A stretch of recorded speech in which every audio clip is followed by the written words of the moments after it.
महत्त्वाचा मुद्दा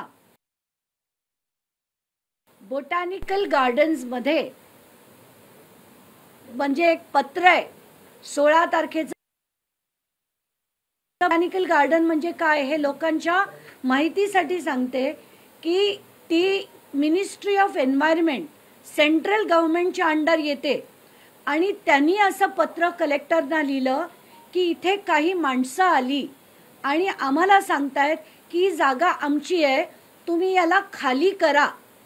हे जेव्हा सांगितलं गेलं तेव्हा ही माणसं पोलीस स्टेशनमध्ये देखील जातात. त्यांच्या वकिलांचा पोलीस स्टेशनमध्ये फोन येतो की तुम्ही आमची जागा आहे, आम्हाला आत जाऊ देत नाही आहेत, तर तुम्ही तुमची फौज पाठवा, पोलिसांची फौज पाठवा. असा फोन कॉल येतो. पोलीस पाठवले जातात. तिथे जाऊन त्यांना जी माहिती मिळते की यांच्याकडे कुठलंही डॉक्युमेंट नव्हतं, ते कुठल्याही प्रकारे प्रूव्ह करू शकत नव्हते, तरी अमेडियाची माणसं, त्यांचे बाउन्सर, त्यांचे वकील तिकडे जाऊन त्यांनी दादागिरी केली. आज सकाळपासनं मी या RTI साठी मी त्यांना आधी त्यांच्याकडनं पब्लिक डिस्क्लोजर खाली पोलीसकडनं मागणी केली. मग मी ईमेल पाठवलं. सकाळपासून त्यांना RTI पाठवून सगळं पाठवून झालं होतं. आत्ता माझ्या हातात हा कागद आला आणि हा महाराष्ट्राचं राजकारण नक्कीच यांनी ढवळून निघेल. कारण आता अजित पवारांना राजीनामा कारण मी आता पुढे आणणार आहे. तर पहिलं ही जी स्टेशन डायरी आहे ती मी तुम्हाला वाचून दाखवते. GD तारीख 16/6/2000 वाजून 28 मिनिटांनी ही जनरल डायरीमध्ये नोंद आहे. ती नोंद काय आहे की उपरोक्त विषयान्वये सविनय सादर की आज रोजी आम्ही कर्तव्यावर हजर असताना दुपारी 1 वाजताच्या सुमारास आम्हाला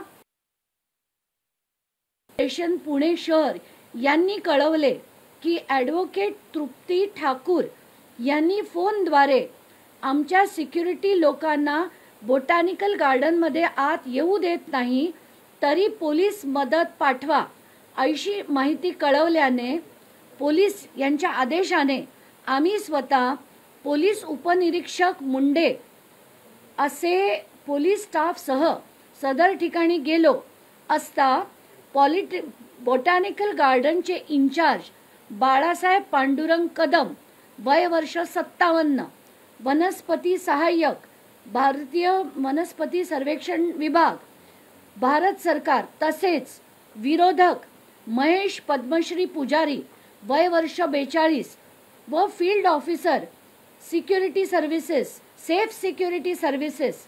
आता हे सेफ सिक्युरिटी सर्व्हिसेसला विचारलं पाहिजे की त्यांना हे कॉन्ट्रॅक्ट कोणी दिलं होतं, हे बाउन्सर ठेवण्याचं आणि सो कॉल्ड सिक्युरिटी ठेवण्याची. तर त्यांना यांचे 4 सिक्युरिटी गार्ड तिथे हजर होते.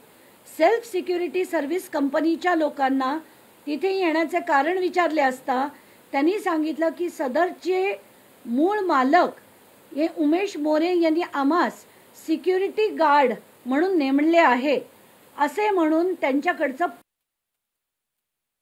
परची जागा ही अद्यापपर्यंत बोटॅनिकल गार्डनच्या ताब्यात असल्याने गार्डनचे इंचार्ज बाळासाहेब कदम यांनी सांगितले. त्यामुळे सेफ सिक्युरिटी सर्व्हिसेस कंपनीच्या लोकांना आम्ही महसूल खात्याकडनं अथवा दिवाणी न्यायालयातून दाद मागून आपल्या तक्रारीचं निवारण करावे असे सांगितले. आत्ताच्या घटनेला ही सगळ्यात मोठी आणि शॉकिंग गोष्ट आहे की अमेडियाच्या लोकांनी जो व्यवहार केला, त्या व्यवहार केल्यानंतर त्यांचे जे वकील आहेत ते पोलिसांना फोन करतात, पोलीस फौज पाठवा म्हणून सांगतात, जागा आम्हाला खाली करून हवी असं सांगतात,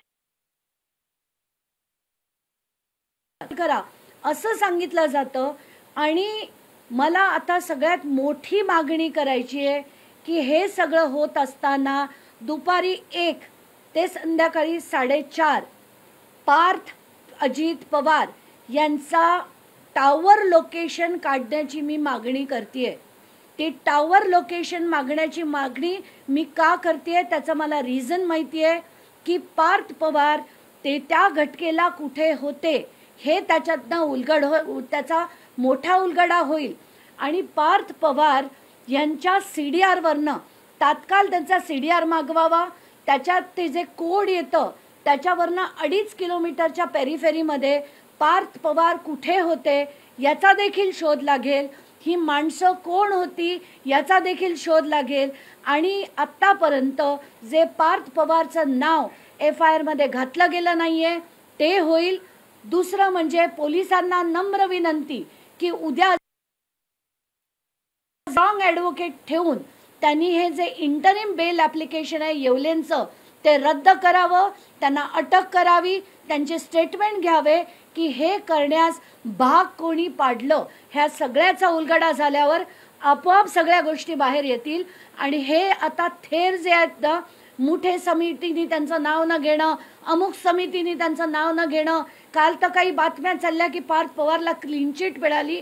कुठलीही क्लीन चिट नाही. देण्यासाठी मी लढत राहणार आहे एवढंच मला म्हणायचंय.